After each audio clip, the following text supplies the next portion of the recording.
कि मैं थोड़ा सा इसके बारे में आपको एक पर्सपेक्टिव दे दूं कि एटॉमिक एनर्जी कमीशन जो एक्चुअली द फ्लैग बेयरर है न्यूक्लियर टेक्नोलॉजी की पाकिस्तान में, वो what they have been doing so far and how they have acted to, I would say, benefit the society, और हम इससे कैसे फ़ायदा उठा सकते हैं. So in the first place, if we talk about nuclear technology, so we can easily divide it into two parts. Number one is the nuclear radiations which come out of the nuclei. These nuclear radiations have a penetrating capability, and they can also be used to impart energy at a certain designated place. And because they have this capability to impart energy at wherever you direct them to, तो जैसे tumours हैं, cancers हैं और दूसरी चीज़ें, they can be used to kill them. And because they have a capability to penetrate to things, you can see inside the things. For example, you can see much better inside the body, you can see much better inside equipment, inside machines in a factory, and more importantly, you can also see inside a truck which is crossing the border or which is going from one place to another, कि उसके अंदर क्या रखा है without opening the door of the truck and without getting into it from outside, because you have the penetration capability, तो आप उसके अंदर देख सकते हैं. तो इस तरह ये जो रेडिएशंस हैं, इनका इस्तेमाल हम बहुत सारा करते हैं, मतलब डायग्नोस्टिक्स में करते हैं because there is a capability to see, हम ट्रीटमेंट का करते हैं because there is a capability to kill the tumours, और हम इंडस्ट्री में भी करते हैं because it gives us a capability to see inside things, और हम सिक्योरिटी में भी करते हैं, जैसे हमने अभी कहा कि we can see inside whatever is being transported from one place to another. And naturally Pakistan में, मतलब बिकॉज ऑफ दिस, हमें पता है कि आपको मिस अक्सर को पता है, and you might have heard many time, कि हमारे 19 मेडिकल सेंटर्स हैं, न्यूक्लियर मेडिकल सेंटर, जो इन रेडिएशंस का डायग्नोस्टिक और ट्रीटमेंट के लिए इस्तेमाल करते हैं. 2 सेंटर अंडर कंस्ट्रक्शन है, and this number is not important, and this number may not even be enough for the large population Pakistan का.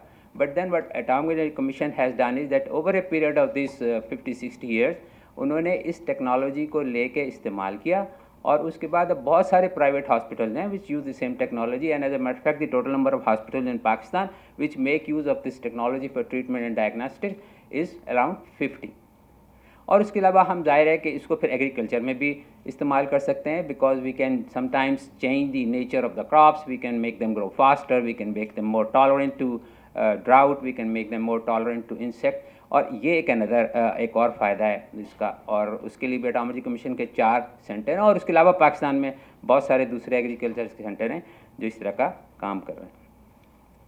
तो और what is more important is कि ऑल्दो अभी हम आगे चल के जिक्र करेंगे न्यूक्लियर उसके ऊपर टेक्नोलॉजी पे जो एम्बार्गोज हैं, रिस्ट्रिक्शंस हैं, बट जो न्यूक्लियर रेडिएशंस हैं और जो रेडियो आइसोटोप्स हैं which give out this radiation, उनके ऊपर कोई पाबंदी नहीं है फॉर दैट मैटर. येस, बाद दफ़ा हमें थोड़ा बहुत रोना धोना पड़ता है रेडियो आइसोटोप्स बाहर से लेने के लिए, but we also have our own system of production at mistake. हमारे पास न्यूक्लियर रिएक्टर है, हम उसमें खुद भी रेडियो आइसोटोप बना सकते हैं, लेकिन इसके ऊपर कोई एम्बार्गोज नहीं है, कुछ नहीं, क्योंकि इससे कोई आप मेजर डिस्ट्रक्शन नहीं कर सकते. And since we talked of radiations कि वो आपको डैमेज कर सकती हैं, तो एक जहन में आदमी के ऑटोमेटिकली, और मुझे पता है कि हम लोग सारे कंसर्न होते हैं कि न्यूक्लियर रेडिएशन हमें हर्ट तो नहीं कर रही है, हर्ट तो नहीं कर सकती. तो यस, कोई भी रेडिएशन अगर हमारे जिस्म में दाखिल होगी तो it will make an impact, लेकिन if the quantity of the radiation which is entering the body is small, तो वो इम्पैक्ट जो भी बॉडी पे होगा, the rest of the healthy cells of the body वो उसको रिकवर कर लेंगे. वैसे भी हमें पता है हमारे कितने सेल रोज़ ख़त्म होते हैं, बनते हैं, रीजनरेट होते हैं. तो छोटे से लेवल पे अगर कोई इम्पैक्ट होता है on any cell of the body, तो उसका कोई लार्ज लॉन्ग टर्म इफेक्ट नहीं होगा. And as a matter fact may be most of you know already कि इस वक्त जो हम यहाँ पे बैठे हैं, we are already being expose to radiation which coming from under the earth, from under our feet, and from outside, and also from within our bodies. क्योंकि रेडियो आइसोटोप जो हैं वो जब बने दुनिया तो बन गए और अपनी जगह पे मौजूद हैं, तो वो रेडिएशन इमिट करते रहते हैं. तो वो, लेकिन the quantity of this radiation is small. बल्कि एक और जो मैं बाद दफ़ा एक कोट करता हूँ, हमने थोड़ी सी कैलकुलेशन की थी कि if you fly from Islamabad to Karachi, जब मैं इस्लामाबाद से अभी कराची आया हूँ और वापस मैं इस्लामाबाद जाऊँगा, तो I will spend about 190 minutes in air. 190 minutes में, because I am closer to the cosmic radiations which are coming from top. तो मुझे एक रेडिएशन डोज मिलेगी which will be the same radiation dose which I will get in 1 year if I stayed outside the wall of a nuclear power plant. तो मतलब कहने का ये है कि जो रेडिएशंस की हैं we are always expose to them, but as long as we can measure them, as long as we can make sure that we are not expose to a large quantity, तो वो हमारे लिए कोई hazardous नहीं है, हम उसमें रहते हैं और रहते चले आए हैं। एंड ये हमारे फ़ायदे में है कि हम रेडिएशंस को किस तरह इस्तेमाल करें। दूसरा जो न्यूक्लियर टेक्नोलॉजी से रिलेटेड काम है वो है न्यूक्लियर फिशन का, जिसमें एक एटम ब्रेक होता है और एनर्जी जनरेट होती है। और जब 1939 में when fission was discovered for the first time in Germany, तो Einstein wrote a letter to Franklin D Roosevelt, जो उस वक्त यूनाइटेड स्टेट्स का प्रेसिडेंट था, कि जो न्यूक्लियर फिशन जो डिस्कवर हुई है इससे आप इनॉर्मस अमाउंट ऑफ एनर्जी भी जनरेट कर सकते हैं और उसको आप पीसफुल पर्पजेज़ के लिए इस्तेमाल कर सकते हैं और उसको आप डिस्ट्रक्टिव पर्पजेज़ के लिए भी इस्तेमाल कर सकते हैं। तो वो इसके बाद फिर उस वक्त लड़ाई हो रही थी 1939 में, सेकेंड वर्ल्ड वार हो रही थी, तो अमेरिका में उसके ऊपर फिर उन्होंने मैनहट्टन प्रोजेक्ट शुरू किया and ultimately they made the bomb. और उसके बाद फिर उन्होंने एटम फॉर पीस प्लान शुरू किया and they also started making nuclear power plants.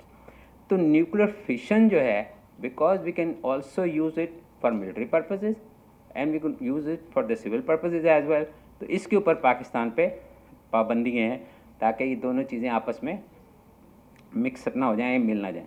But anyway, हमने पाकिस्तान में सिविल डिफेंस के लिए तो जो काम किया है सो किया है। पाकिस्तान में न्यूक्लियर पावर प्लांट्स भी बनाए। तो एक जो पहला न्यूक्लियर पावर प्लांट था कैनोप, वो तो 50 साल operated and was shut down, it was operated without vendor support. दुनिया में आज तक कोई न्यूक्लियर पावर प्लांट ऐसा नहीं बना और चला which was operated without the support of the country which built it, without the support of the country which designed it.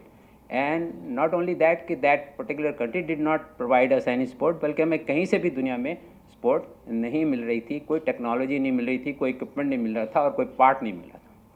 तो उसके बावजूद वो रिएक्टर जो है वो हमने 50 साल सेफली चला के बंद कर दिया। अभी हमारे पास 6 न्यूक्लियर पावर प्लांट्स हैं, 4 चश्मा में हैं 300 मेगावाट के, 300, 330, 340, and there are 2 nuclear power plants near Karachi 1100 megawatts. A total, as I think the chair also said, 3,600 megawatt हम इसमें generate करते हैं, which is 8% of Pakistan's total installed capacity. But in terms of generation, because our plants operate much better than the other power plants, क्योंकि उनका capacity factor बहुत ज़्यादा है, वो ज़्यादा देर चलते हैं, तो इसलिए उनकी जो टोटल एनर्जी जनरेटेड है वो अपने हिस्से से ज़्यादा है एंड इट्स अबाउट 12%। और as a matter of fact only a few days ago, एक दिन ऐसा भी था when 30%, nearly 1/3 of the total energy was generated by nuclear power plants. Why the other power plants could not be operated? Fuel बहुत महंगा है and for that reason उन plant को लोअर कैपेसिटी फैक्टर पर रखना पड़ता है। Nuclear can continue to operate. तो ये एक कंट्रीब्यूशन है न्यूक्लियर का। और as a matter of fact एक कैलकुलेशन भी हमारे लोगों ने की है कि 2022 में the amount of energy, the amount of electricity that was generated by nuclear power plants, अगर ये न्यूक्लियर पावर प्लांट से जनरेट ना करते और उसकी जगह हम ऑयल इंपोर्ट करते और उससे पावर प्लांट चलाते, तो तकरीबन हमें $3 बिलियन का तेल इंपोर्ट करना पड़ता। और अगर हम ये RLNG इंपोर्ट करते, जो नेचुरल गैस जो लिक्विफाइड करके भेजी जाती है एक मुल्क से दूसरे मुल्क, जो हम कतर से भी ख़रीदते हैं और भी दुनिया में सब जगह से ख़रीदते हैं, तो $2.2 बिलियन हमें इंपोर्ट करना पड़ता। और अगर कोल करते तो $1.5 बिलियन इंपोर्ट करना पड़ता। तो इसका मतलब ये कि by virtue of operating this nuclear power plants हमने इतनी फॉरेन एक्सचेंज की सेविंग की है। अब समवन माइट से कि जी हम जब न्यूक्लियर पावर प्लांट बनाते हैं उसकी कैपिटल कॉस्ट होती है, उसका हम कर्जा लेते हैं चाइना से, कर्जा भी वापस करना पड़ता है। द टोटल कर्जा that had to be return इस केस में was $1 billion.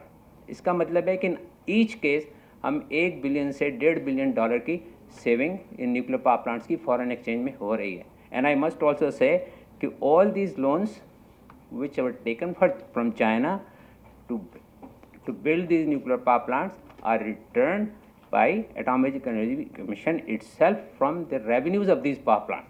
Government of Pakistan पे इसमें रिटर्न करने में लोन में कोई मसला नहीं है, सिवाय इसके कि उनको उन रुपयों के बदले फॉरेन एक्सचेंज देना पड़ता है। तो लास्ट जो इसका पॉइंट है, और अभी हम वी आर प्लानिंग होपफुली इंशाल्लाह कि हम और प्लांट भी बना सकेंगे।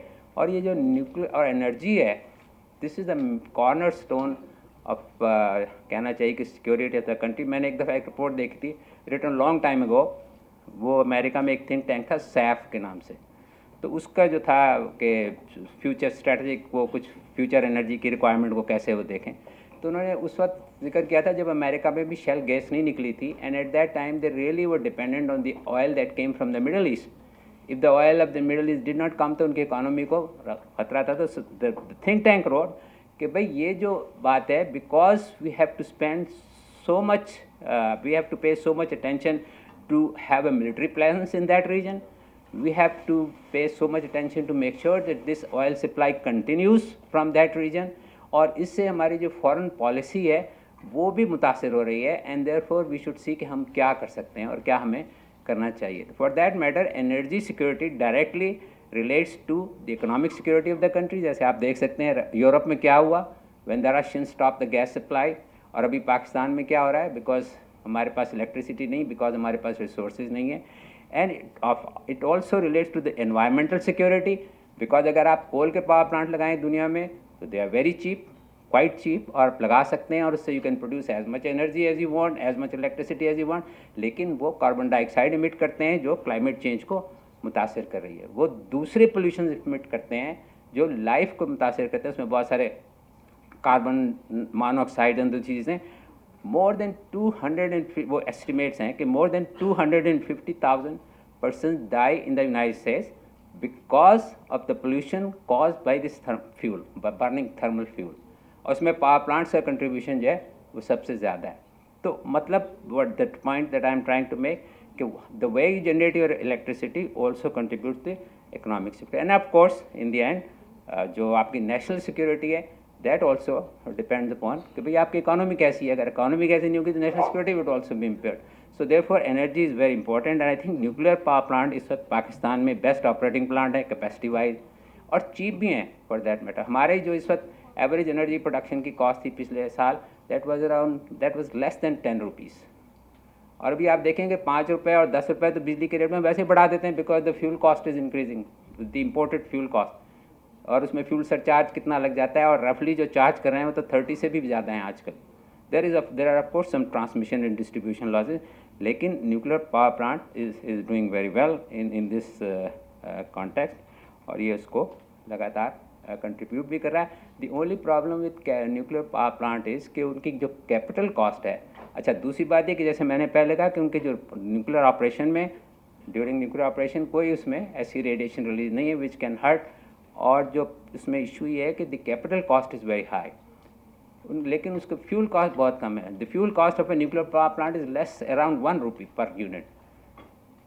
ऑफकोर्स कैपिटल कॉस्ट को आपको पैसे देने पड़ते हैं, तो जब हमें न्यूक्लियर के लिए आर्गूमेंट करना पड़ता है, और lot of time we have to do this arguments government of Pakistan में in every place, because it's not easy for us to convince any government to build a nuclear power plant, because it takes more than 5 years to build the plant. और कोई भी जो government होती है they are mostly focused on the next 5 years, अगर political government, तो उनका यदि 5 साल में नहीं बनेगा तो फिर हमारा क्या इंटरेस्ट है, we will make the payments and somebody else will cut the tape. तो ये थोड़ा सा मतलब इसमें मसला रहता है, बट एनीवेज तो प्लांट अभी हमारे 6 पावर प्लांट्स चल रहे हैं, another we have signed, hopefully it will materialize and the construction of that plant will start.